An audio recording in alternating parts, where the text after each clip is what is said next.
بہی صفحہ جل۔ حضرت علی رضی اللہ سے روایت ہے کہ میں رسول کریم صلی اللہ علیہ وسلم کی خدمت میں حاضر ہوا۔ آپ کے ہاتھ میں ایک بہی تھی۔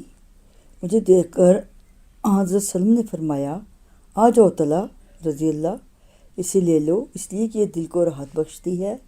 سنن ابن ماجہ 3369، جلد سوم، کتاب الاتمہ، باب اکل الثمار، صفحہ 96۔ یہ ایک قسم کا پھل ہے جو اوپر سے ناشپاتی کی طرح اور نیچے سے سیب کی طرح ہوتا ہے۔ یہ سائز میں موٹا اور سخت ہوتا ہے۔ اسے پکا کر کھایا جاتا ہے۔ آپ وسلم اسے شہد میں ملا کر تناول فرماتے تھے۔ اس کو استعمال کرنے سے پہلے اس کے بیج نکال دینے چاہیے کیونکہ وہ زہریلے ہوتے ہیں، لیکن ان کا استعمال دوائیوں میں کیا جاتا ہے جو ایک ماہر طبیب ہی کر سکتا ہے۔ اس پھل کے کھانے سے معدے کی اصلاح ہوتی ہے، جسم کی تمام تر کمزوریوں اور بلغمی رجحانوں میں کمی آتی ہے۔ تخم بہی کے بیج ایک چھوٹا چمچ لے کر اس کا قہوہ بنا لیں اور بعد میں بیج نکال کر پھینک دیں۔ اس قہوے سے غرارے کریں۔ گلے کے تمام مسائل، سوجن، درد، ریشہ، بلغم وغیرہ ختم ہو جائے گا۔ آپ اسے دن میں 2 بار استعمال کر سکتے ہیں۔ بیر کے بارے میں رسول اللہ صلی اللہ علیہ وسلم نے ارشاد فرمایا کہ آپ نے شب معراج میں سدرۃ المنتہا کو دیکھا، جس کے بیر ہجر کے مٹکوں کی طرح بڑے بڑے تھے۔ ابو نعیم، کتاب الطب نبوی۔ بیر معدے اور صفرا کے لیے نافع ہے، اسہال روکتے ہیں، بھوک نکھارتے ہیں اور جسم کو غذائیت فراہم کرتے ہیں۔ بیر کو شہد کے ساتھ استعمال کیا جائے تو بلغم پیدا نہیں ہوتی۔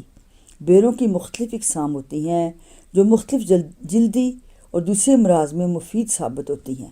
پنیر۔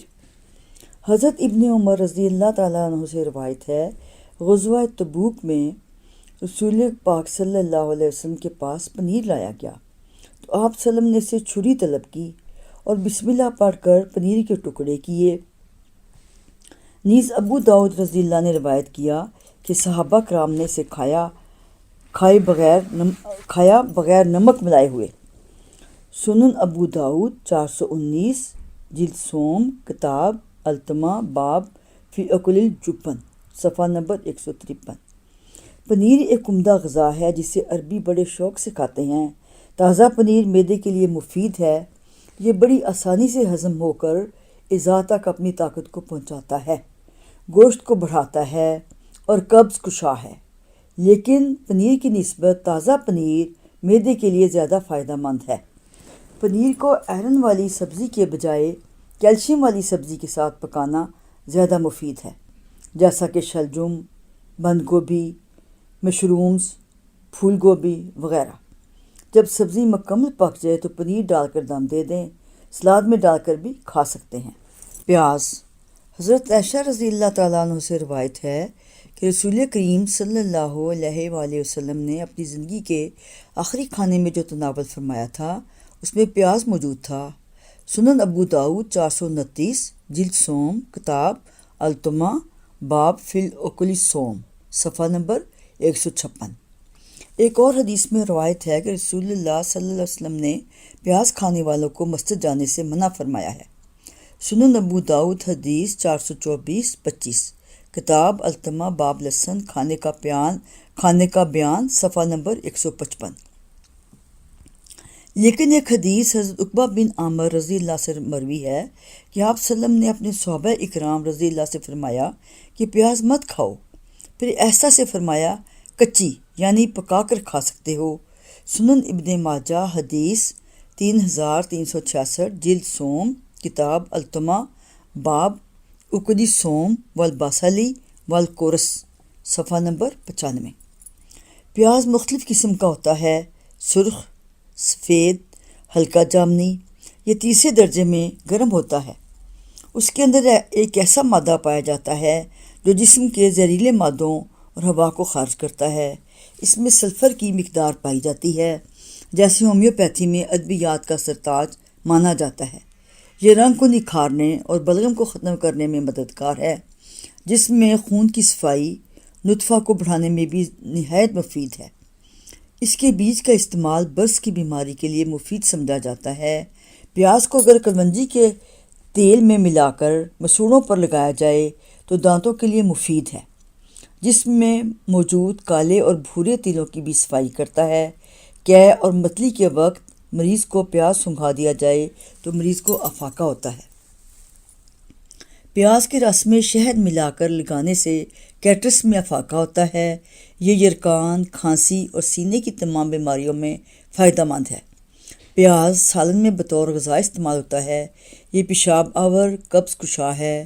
اس کے بیج کو پیس کر پانی یا گلاب کے عرق میں ملا کر ماتھے پر لگانے سے سر درد ختم ہو جاتا ہے۔ نیز سفید پیاز کے رس کو صبح نہار منہ پینے سے برس کے مرض میں افاقہ ہوتا ہے۔ لال پیاز میں وٹامن بی کمپلیکس پایا جاتا ہے۔ اسے بطور سلاد استعمال کرنا چاہیے۔ اسے مناسب مقدار میں استعمال کرنا ہی بہتر ہے کیونکہ یہ سر درد، آنکھوں میں دھندلا پن پیدا کرتا ہے، نیز منہ میں بدبو پیدا کرتا ہے۔ اس کے کھانے کے بعد سبز قہوہ یا پودینے کا قہوہ یا سونف، الائچی وغیرہ کا استعمال کرنا چاہیے۔ سنن ابن ماجہ، ترمذی اور سنن ابو داؤد میں روایت ہے کہ نبی پاک صلی اللہ علیہ وسلم نے تربوز کو تر کھجور کے ساتھ کھاتے تھے اور فرماتے، ہم اس کھجور کی گرمی کو تربوز کی ٹھنڈک سے اور تربوز کی ٹھنڈک کو کھجور کی گرمی کے ذریعہ ختم کرتے ہیں۔ سنن ابو داؤد 436 صفحہ 157، ابن ماجہ 3326۔ کتاب الاتمہ، باب الکساء والرطابی یجمعان، صفحہ نمبر 82۔ تربوز سے مراد سبز تربوز ہے۔ اس کی تاثیر ٹھنڈی ہوتی ہے، جسم کے تمام وٹامن مکمل کرتا ہے۔ اس میں 75% پانی ہوتا ہے۔ قبض کشا ہے۔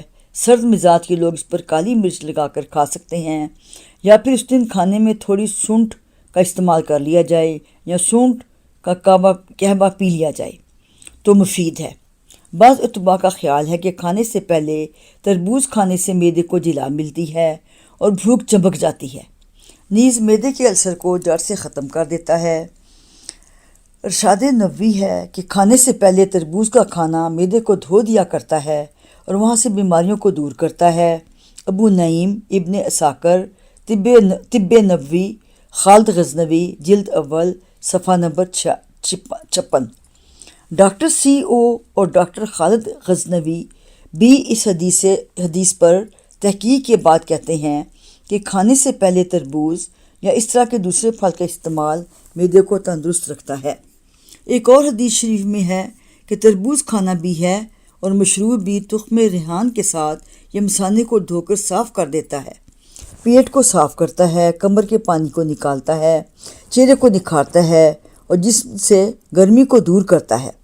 بسن فردوس الرافی، کتاب البطیخ، طب نبوی اور جدید سائنس، جلد اول، خالد غزنوی، صفحہ نمبر 56۔ گردہ اور مثانہ سے پتھری کو نکالتا ہے۔ اسے کھانے سے چہرے کا ورم بھی ختم ہو جاتا ہے، مضبوط اور معدے کے بلغمی رجحان کو ختم کرتا ہے، شہوات نفسانی کی زیادتی کو دور کرتا ہے۔ سردیوں میں اس کا استعمال ٹھیک نہیں کیونکہ اس سے خونی دست آنے کا خدشہ ہوتا ہے۔ اب ہماری اگلی ویڈیو کا انتظار کریں۔ خوش رہیں، آباد رہیں۔